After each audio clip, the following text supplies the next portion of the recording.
हा रामेश्वरचा अग्नितीरम समुद्र किनारा आहे। हे तीर्थक्षेत्र म्हणून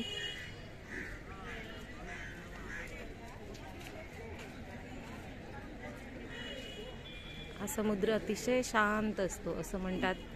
श्रीरामाने अवखळ समुद्राला शांत राहण्याची विनंती केली, त्यानंतर हा समुद्र किनारा अतिशय शांत स्थिर आहे।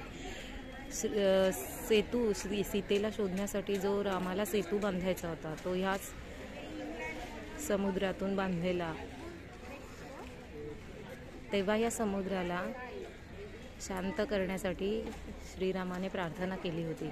तेव्हापासून हा समुद्र किनारा असा शांत आणि स्थिर दिसतो।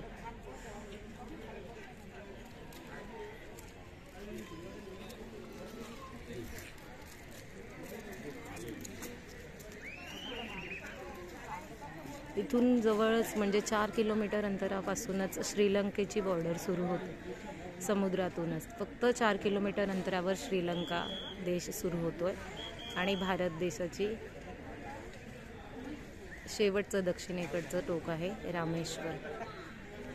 हे पांबन नावाचं बेट आहे आणि या बेटावरचा हा सगळा परिसर आहे।